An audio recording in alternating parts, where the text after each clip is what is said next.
राप्ती दर्पण टेलिभिजनको विशेष कार्यक्रम अतिथि विशेषमा यहाँलाई हार्दिक स्वागत गर्दछु। म भानु जोशी।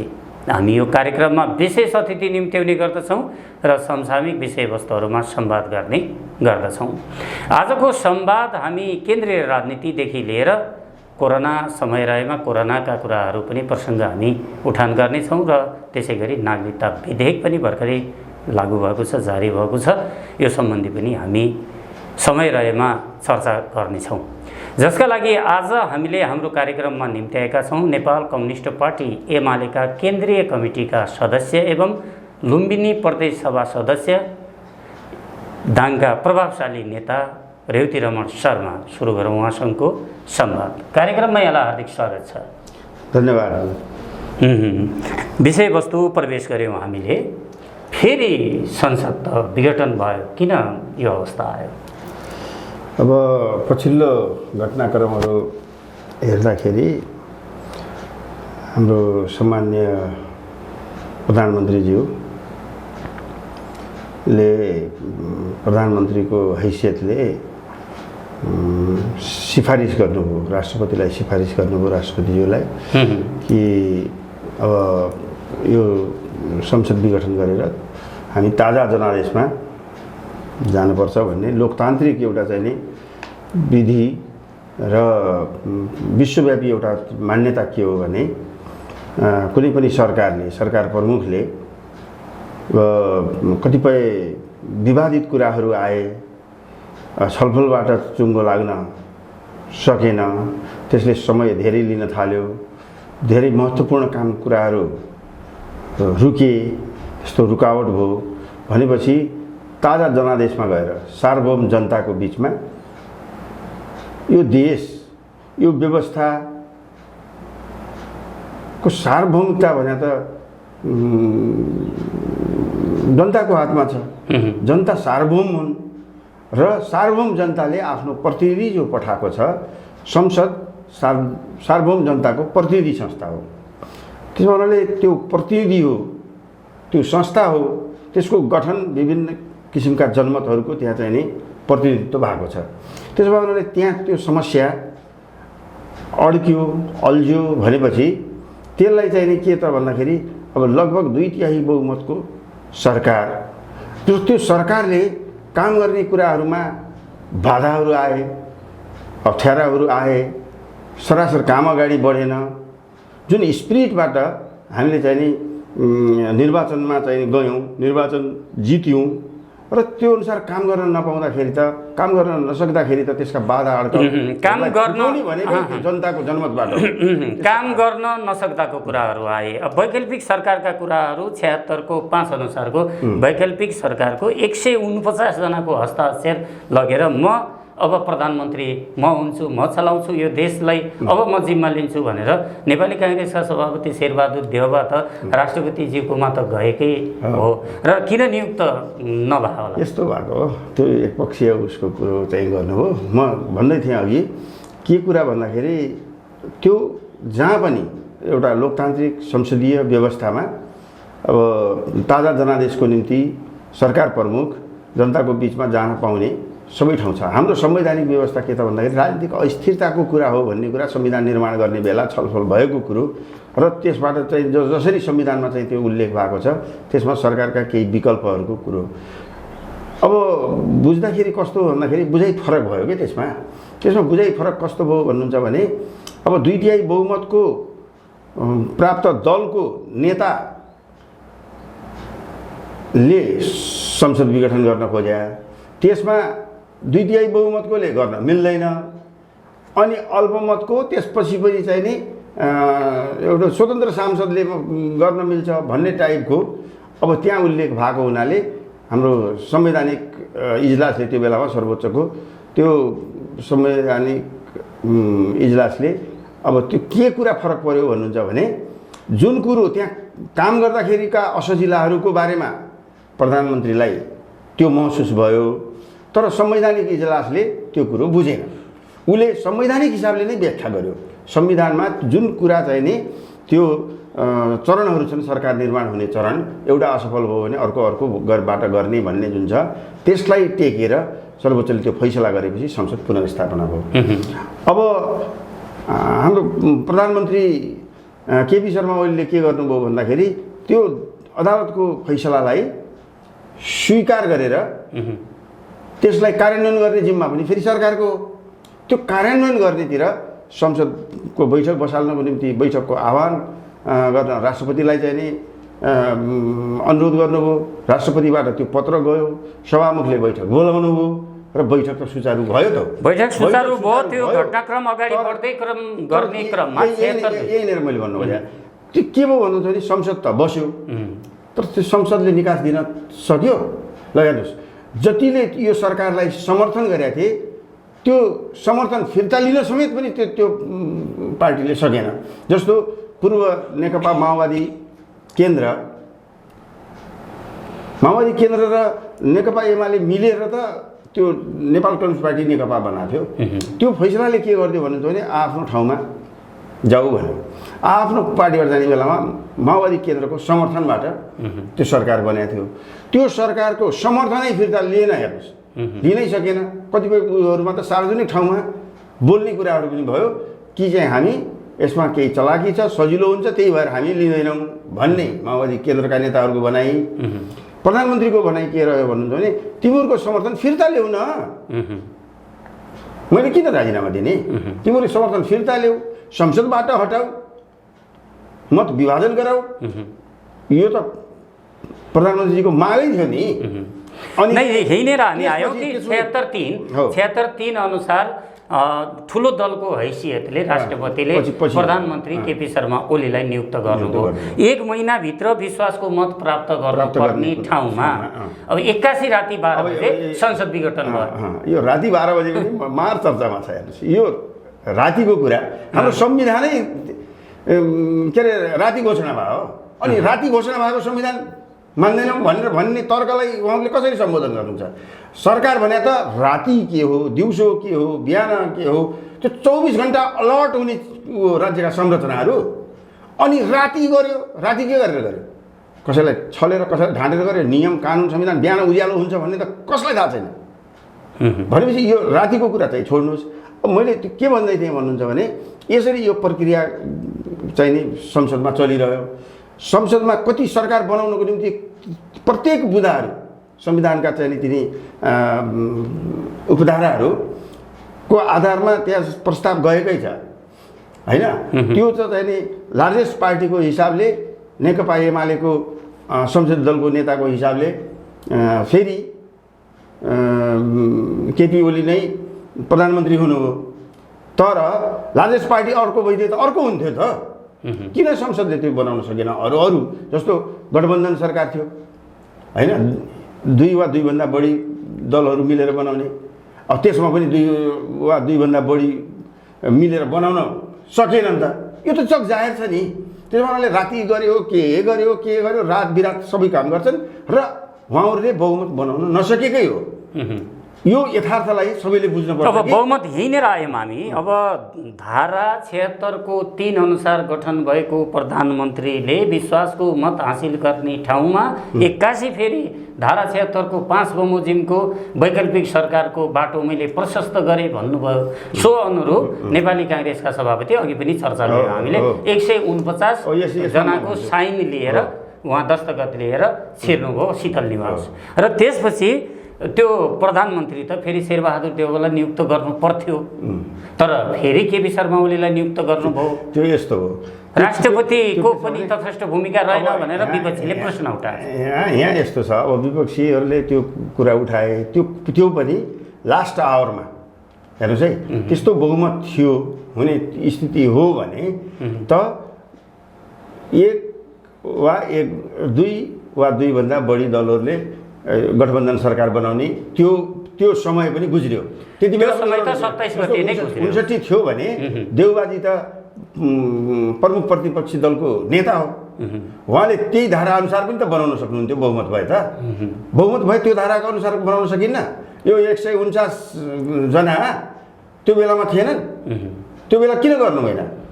अनि त्यसपछि अब जुन एकजना सांसदले बहुमत देखाउने आधार तयार भएमा त्यो संविधानको त्यो चाहिँ नि 5को त्यसको त्यहाँ चाहिँ नि पुष्टि गरेको छ। त्यहाँ चाहिँ बुझ्नुहोस्, त्यहाँ चाहिँ नि आधार बहुमत ल्याउन सक्ने आधार खोलेर त्यहाँ चाहिँ नि राष्ट्रपतिकोमा निवेदन दिने हो। त्यो संसदबाट अब गइसक्यो राष्ट्रपतिमा, हेर्नुहोस् है, संसदमा त्यो चाहिँ नि बहुमत पुर्याउने, गठबन्धन बनाउने, भोटिङ गर्ने त्यो त्यो त्यो संसदको त्यो प्रक्रिया सिद्धियो। त्यसपछि बहुमतको आधारसहित, आधार भनेको छ त्यहाँ, बहुमत त अहिले संसदमा जस्तो भोटिङ गरेर त राष्ट्रपतिमा चाहिँ राष्ट्रपतिकोमा त्यो हुँदैन। त्यसमा त्यो आधार, विश्वासिलो आधार हुनु पर्यो। त्यो आधारसहित पेश गर्ने भन्ने कुरामा उहाँहरूले लास्टतिर तयार गर्नुभयो। त्यो बेलामा के भयो भन्नुहुन्छ भने हाम्रो चाहिँ एउटा कुरा के आइरहेछ भन्नुहुन्छ भने प्रधानमन्त्री केपी ओलीले मैले छोडेँ, एक किसिमको भन्नु न, मैले सरेन्डर गरेँ भने आउन् भन्ने टाइपबाट चाहिँ नि टिप्पणी आइरहेछ क्या। त्यो बेलाको परिस्थिति राजनीति हेर्नुहोस् यस्तो तरल छ अहिले कि स्थिति एकैछिनमा पनि परिवर्तन हुन्छ। त्यो उसको संसदभित्रको शक्ति सन्तुलन यति तरल भयो कि एकैछिन कसलाई समर्थन गरिरहेछ, कसलाई समर्थन गरिरहेछ, त्यस्तो स्थिति भयो। त्यस कारणले त्यो अदालतले फैसला गर्दाखेरि पनि मैले अघि पूर्व उसमा लैहाल्छु, अदालतले फैसला गर्ने बेलामा पनि मैले भने त्यो चाहिँ संवैधानिक इजलासले जुन फैसला गर्यो त्यो फैसला सर्वोच्च अदालतको फैसला हो भनेर सबैले स्वीकार्यो र त्यसलाई कार्यान्वयन गर्ने सरकारले गर्यो, संसदले गर्यो। तर कुरा के हो भने त्यहाँ संवैधानिक इजलासले संसदभित्रको वस्तुस्थिति बुझेन। त्यो प्रधानमन्त्रीले आफैले भोग्या बेहोर्याउनाले बुझ्नु भएको थियो। त्यस मानेमा स्थिति के थियो भने जसले भोग्यो बुझ्यो त्यही नै यथार्थ थियो। के अरे संवैधानिक इजलासले के गर्यो भन्नुहुन्छ भने संविधान हेऱ्यो, संविधानको धारा अनुसार विकल्पहरू छँदैछन्, त्यसमा उहाँले जाऊ विकल्पमा जाऊ भनेर विकल्पमा पठायो। अब विकल्पमा गएर अभ्यास भएपछि 2-3टा विकल्प हुँदै अहिले चाहिँ नि अन्तिम विकल्प यो चाहिँ नि यो उपधारा 5मा 149 उता भन्यो केपी शर्मा ओलीले 153 को दाबी गर्यो। त्यो धारामा आइसकेपछि अब यहाँ दाबी गर्ने कुरा भयो। दाबी गर्ने कुरा हुँदा त्यो बेलामा स्थिति कस्तो बन्न गयो भन्नुहुन्छ भने यो जनता समाजवादी पार्टीले त्यहाँभित्र पार्टीभित्रको चाहिँ नि एक किसिमको अन्तर्विरोध हुँदाखेरि अब एक पक्षले देउबालाई समर्थन गर्ने कुराहरू त्यहाँ चाहिँ नि पारित गराउने कोसिस गर्यो। त्यसपछि के अरे उपेन्द्र यादवको नेतृत्वमा उता समर्थन गर्ने भन्ने कुरा आइरहेको बेलामा यतातिर जो वास्तवमा अघिल्लो पटक पनि त्यहाँ मत विभाजन भएको छ नि संसदमा, त्यो बेलामा उपेन्द्र यादवहरूको टोलीले उतातिर भोट हालेको छ होइन, विपक्षमा भोट हालेको छ। अब महन्त ठाकुर, राजेन्द्र महतो, जसपाका नेताहरूले तटस्थ बस्नु भएको छ। त्यो तटस्थ बस्ने टोलीले के गर्यो भन्नुहुन्छ भने हामी समर्थन गर्छौँ। जब त्यो पार्टीभित्रको अन्तर्विरोधले राष्ट्रिय राजनीतिलाई पनि फरक पार्यो। अब सङ्ख्यात्मक हिसाबले त्यो चाहिँ नि हुने भयो र प्रधानमन्त्रीलाई त्यो अनुरोध गरेपछि तपाईँ नेतृत्व गर्नुपर्छ। अब यो चिज सफल हुन दिनुहुन्न, यहाँ धेरै षड्यन्त्रहरू हुन थाले, कसैको अस्तित्व समाप्त गर्ने कुराहरू हुन थाल्यो, यो चिजलाई रोक्नको निम्ति तपाईँले नेतृत्व गर्नुपर्छ भन्ने जसपाको त्यो अनुरोधमा त्यसपछि सङ्ख्या पुग्ने कुरा भयो। नत्र भने दिउँसोसम्म पनि जुन पत्रकार सम्मेलन गर्नुभएको छ प्रधानमन्त्री केपी शर्मा ओलीले, त्यसमा उहाँले भन्नुभएकै छ मैले सकेन, नसक्न त पाइयो नि, मैले सकिनँ भन्न त पाइयो। त्यो हिँडेर आयौँ त्यति बेलासम्म प्रधानमन्त्रीज्यूलाई विश्वास थियो कि 28 जना सांसद मेरो उतातिर हस्ताक्षर गर्दैनन् भन्ने विश्वास थियो। यस्तो गर्न हुन्न नि, त्यही कुरा म भन्दैछु। म तपाईँलाई कुरा के छ भन्नुहुन्छ भने यहाँ प्रतिगमनका कुरा त एकदम के यति पपुलर भयो प्रतिगमन। हेर्नुहोस् प्रतिगमन के हो, प्रतिगमनका विरुद्ध लडे त हामी हो, हामीलाई थाहा छैन, हामीले बुझ्दैनौँ। उहाँहरूले नेतृत्व गर्नुभयो तर लड्ने त हामी हो नि, फिल्डमा लडे त हामी हो नि त। त्यसमा उहाँले प्रतिगमन आफूलाई भएन आफू जस्तै अर्कोलाई भयो भने त्यो प्रतिगमन भन्ने। राजाका विरुद्धमा राजाले गरेको कुको विरुद्धमा हामीले प्रतिगमन भनेर लड्यौँ। अहिले त आफू बाहेक अर्को भयो भने त्यसलाई प्रतिगमन भन्नुहुन्छ सजिलै। प्रतिगमनको नेता पनि प्रतिगमनको विरोध गर्ने नेताको शेरबहादुर देउबा, जसले संसद विघटन गरेर राजालाई बुझाएको, व्यवस्थै बुझाएको, कु गर्नेलाई पुरा वातावरण बनाइदिएको मान्छेले प्रतिगमन भन्ने।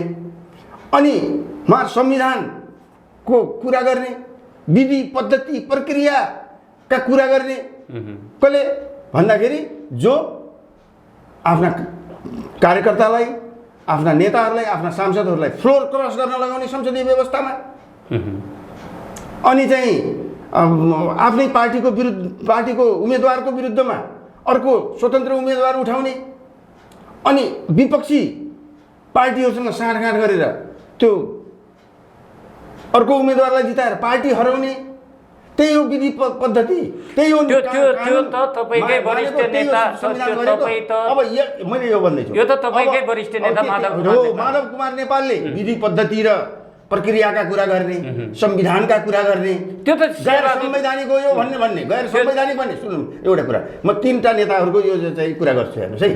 तीनटा नेताहरूको कुरा कस्ता भन्नुहुन्छ भने, अब देउबाजीले प्रतिगमनको व्याख्या गर्ने, प्रतिगमन भयो भन्ने, उहाँले पुष्टि गर्ने प्रतिगमन त कस्तो थियो प्रतिगमन। त्यस्तै माधवजीले अब संविधानको विधि पद्धति कानुनको बाट चाहिँ चलाउनुपर्छ भन्ने कुरा गर्ने, आफै फ्लोर क्रस जस्तो अपराधको पनि नेतृत्व गर्ने, अनि लुकी छिपी अर्कोसँग साँठगाँठ गर्ने, प्रतिपक्षीसँग साँठगाँठ गर्ने, पार्टी विरोधी गतिविधि गर्ने, पार्टीको वरिष्ठ नेता बन्ने। वरिष्ठले त्यही गर्छन्। त्यसो भएको हुनाले यस्ता काम कुराहरू उहाँले गर्दै आउनुभएको थियो, तर यति साह्रो नाङ्गो रूपमा गर्नुहुन्छ भन्ने पनि त्यो चाहिँ थिएन। तर पनि उहाँ पार्टीकै नेता हो, संसदीय दलकै सदस्य हो, त्यसो भए उहाँले उहाँलाई अविश्वास गर्ने कुरा पनि थिएन। र उहाँहरूले त्यो हामी त्यस्तो गर्छौँ भनेर पनि त्यो बाबा पार्टीमा त संसदीय दलमा पुरै स्वतन्त्रता के हुन्छ भने यो गलत निर्णय हो, यो निर्णय म मान्दिनँ, म नोट अफ डिसेन्ट लेख्छु भन्न सकिन्छ। म होइन नोट अफ डिसेन्ट लेख्न दिनुहुन्न भने म राजीनामा दिएर सार्वजनिक गर्छु भनेर गर्न सकिन्छ। तर त्यो चिज नगरेर उहाँ चाहिँ नि लुकी छिपी गर्ने भित्र मनको कुरो। सुन्नुहोस्, यस्तो कुरा उहाँले चाहिँ गर्ने। अब विधि पद्धतिका कुरा गर्नेको विधि पद्धति देख्यो, सबै जनताले बुझाएको छ कि त। अब मान्छे लाटो छ सोच, हिजो त मिडिया थिएन, केही थिएन, सञ्चार थिएन, मान्छेहरूलाई त्यो त्यतिका राजनीतिक चेतना थिएन। आज त मान्छेले खाने बेला पनि, काम गर्ने बेलामा पनि, भान्सामा पनि, खेतमा पनि, खलिहानमा पनि, सबैतिर मान्छेले सूचनामै छ हेर्नुहोस्। अहिले होइन नेटहरू छन्, इन्टरनेटहरू छन्, अहिले त बच्चाले यो चिज खबर पाइरहेछ। त्यसो हुनाले यसरी अब यो चाहिँ बुझ्दैछन्। अब अर्को कुरो के त भन्दाखेरि, अब सुशासनको कुरा गर्ने, राष्ट्रियताको कुरा गर्नेको उपेन्द्र यादवले त बाबुराम भट्टराई एकदम चाहिँ नि राष्ट्रियताको स्वाधीनताको कुरा गर्ने। हेर्नुहोस् है, अब जसले के गरेन, कहाँबाट कहाँ पुगेका छन् नेताहरू, त्यो हेरेर पनि हुन्छ। त्यसो हुनाले यो प्रतिगमन, शेरबहादुरजीको प्रतिगमनको नेतृत्व र एकदम विधि पद्धतिको माधव नेपालको नेतृत्व र उपेन्द्र यादवको राष्ट्रिय स्वाधीनताको कुरा, यिनी सबै फसरा गफ हुन्। त्यो मान्छे कसैले पत्याउँदैन। हामी अब म यतातिर 149 को सिग्नेचर मान्ने किन भएन, 153 को किन मान्दैन?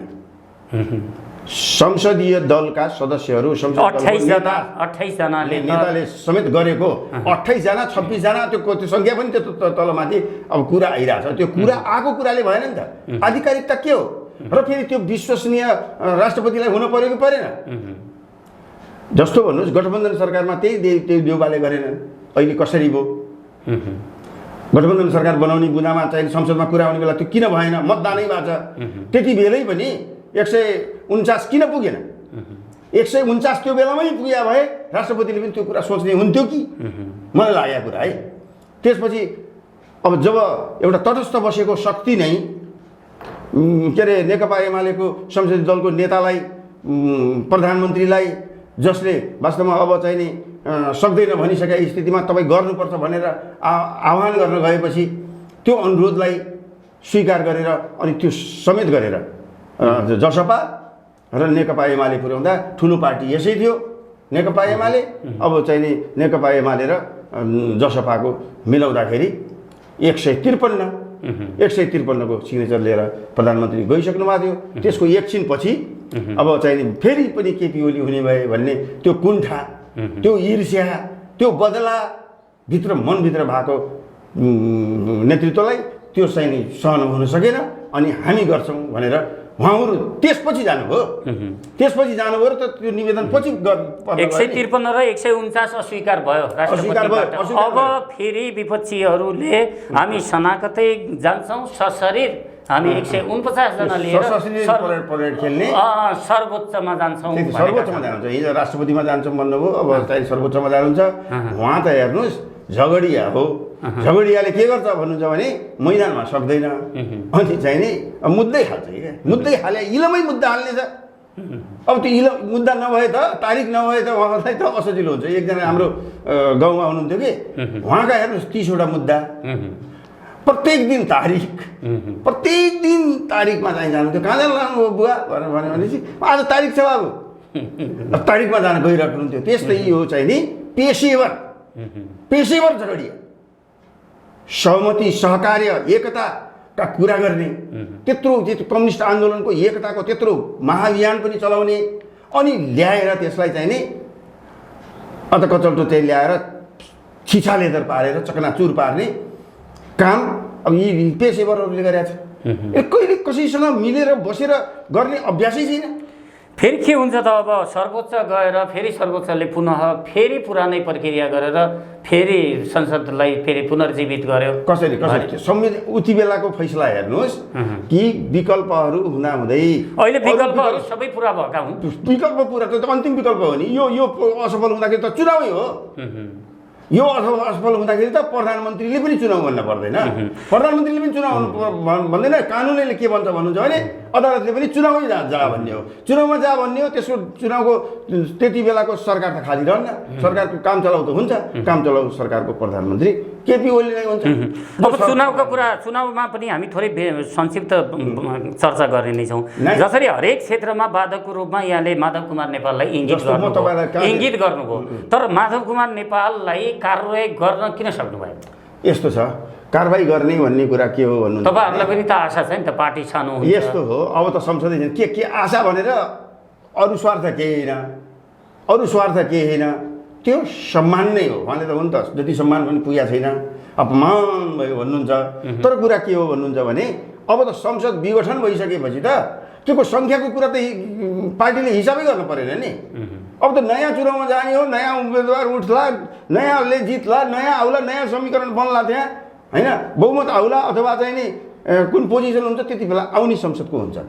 सार्वभौम जनताले त्यो चिजलाई पनि ख्याल गर्छ। अब राजनीतिक स्थिरताको निम्ति अब दुईवटा पार्टी मिलाएर 2/3 नियर एबाउटको संसद बन्छ, सरकार स्थायित्व हुन्छ, स्थायित्व गर्नै पर्छ भन्ने जनताको निर्णयले नै त्यति बेला त्यो पोजिसन आएको। अस्थिरतालाई अस्थायित्वलाई अब माधव नेपाललाई कारवाही हुन्न, फेरि एउटा कुरा के हुन्छ, कारवाही हुन्न पनि होइन। अब उहाँले कस्तो भूमिका खेल्नुहुन्छ अहिले पनि चाहिँ नि प्रधानमन्त्रीले आह्वान गरिरहनु भएको छ, जसले गल्ती महसुस गर्छ, यो चिज मैले यस्तो कारणबाट गरेँ, मैले यस्तो सोचेर गरेँ, यो चाहिँ नि गल्ती भयो, म महसुस गर्छु भनेर आउने हो भने त त्यही पोजिसनमै राख्ने कुरा चाहिँ प्रधानमन्त्रीले भनिरहनु भएको छ नि। त्यो कारणले त्यो आउने सम्भावना कतिको छ त? त्यो आउने सम्भावना कति? आउने सम्भावना त मैले आजै बिहान चाहिँ त्यो उसमा हेरिरहेको थिएँ, उहाँले चाहिँ अर्को पार्टी गठन गर्न हामी मजबुर भयौँ, अर्को पार्टी गठन गर्दैछौँ त आफै भन्नुभएको छ।